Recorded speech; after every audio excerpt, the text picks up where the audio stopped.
Ya, bismillahirrahmanirrahim. Assalamualaikum warahmatullahi wabarakatuh.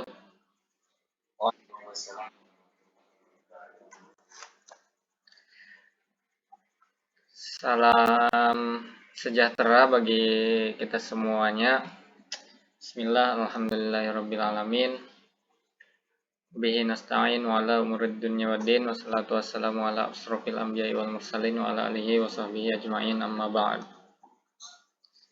Yang terhormat dosen pengampu mata kuliah Psikologi Klinis Ibu Siti Juariah SPSI MPD yang kita sayangi dan kita banggakan. Kemudian yang terhormat pula teman-teman mahasiswa yang kami sayangi dan kami banggakan.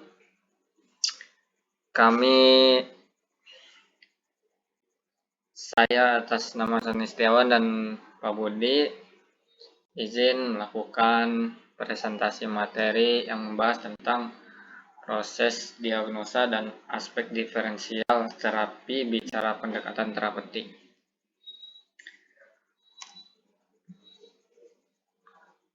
Mungkin langsung saja Pak di slide selanjutnya. Nah, di sini akan dibahas oleh rekan saya yaitu Pak Budi. Terima kasih Mas Andi.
yang sesuai.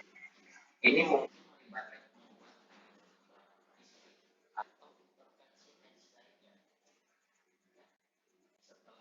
rencana perawatan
Ya Pak, terima kasih atas waktunya.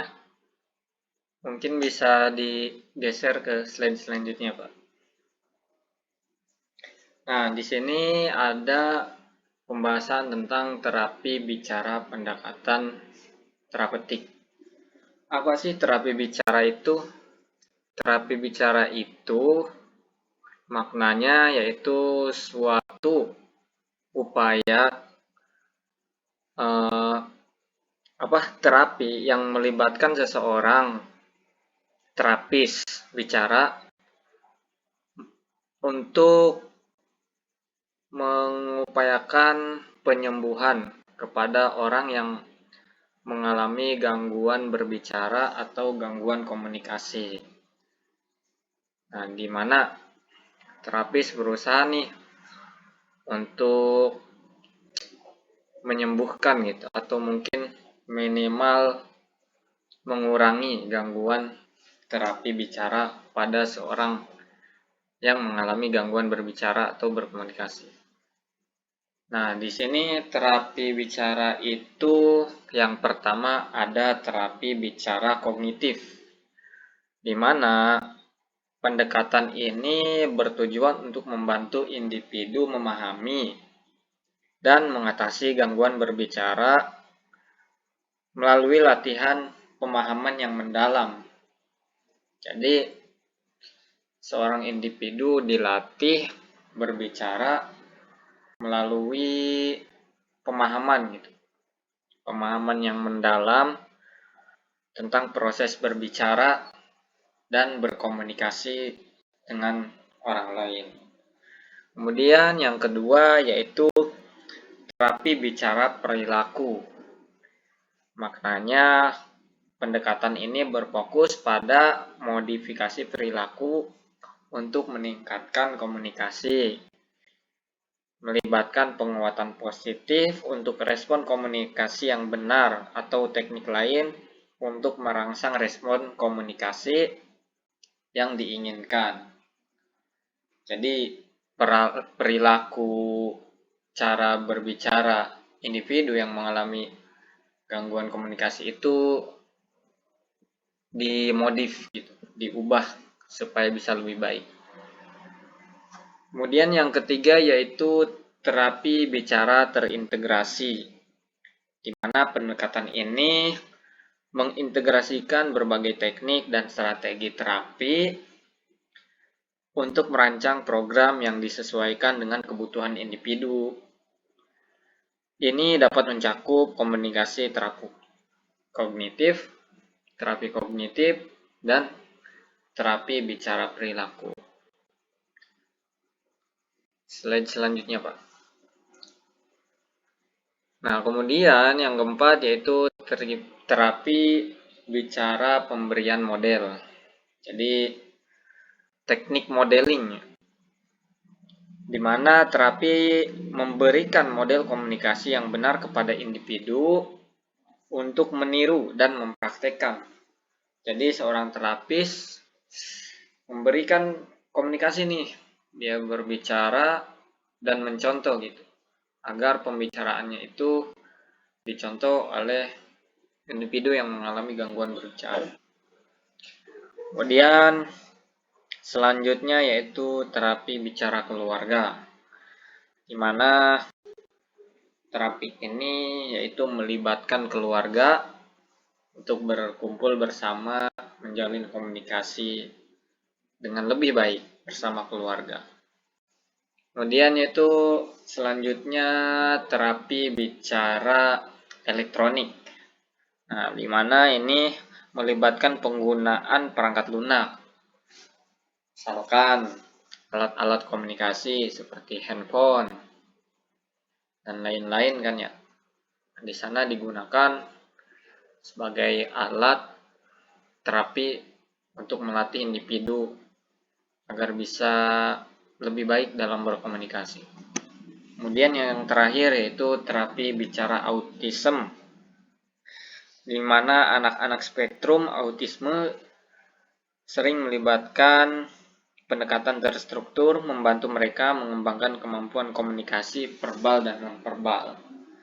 Di orang yang autis, mereka dilatih untuk bisa berkomunikasi dengan cara verbal, itu dengan lisan mereka, kemudian juga dilatih dengan cara non-verbal, dengan tanda-tanda gitu, simbol-simbol.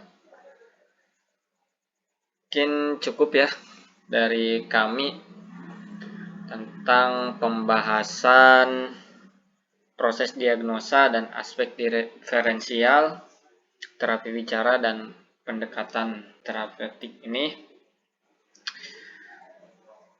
Mungkin cukup sekian dari kami, kurang lebihnya mohon maaf.